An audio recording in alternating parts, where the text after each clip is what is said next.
Yes, Anton and Mika, kasama ko ang ating player of the game ngayon mula sa San Sebastian Lady Stags na si Kath Santos. 16 points, 16 attacks, and 12 excellent digs. Kath, with the sprained ankle to top that all off, ano yung naging motivation, ano yung naging drive mo for today to really play that well?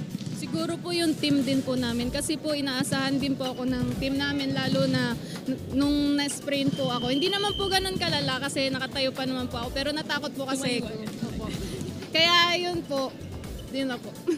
Siyempre yung team to fuel you and of course, nakausap kita before this game and sinabi mo nga sa akin na you wanna do everything that you can to help your team and of course you did. Yes. Next naman, alam na natin na this has been a challenging season for the Lady Stags.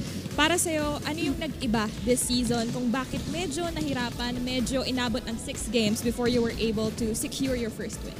Siguro po yung communication po talaga namin sa loob ng court, yung teamwork po namin, tsaka yung kung paano po kami individual, hindi po kami tugma-tugma sa loob ng court. Yun po yung kulang po sa amin.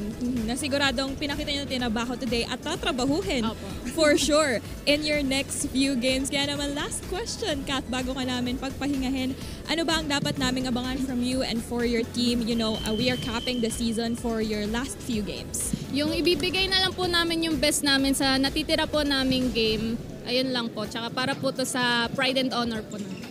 Para sa pride and honor ng team, of course. So that has been Kath Santos from the San Sebastian Lady Stags, Anton and Mika.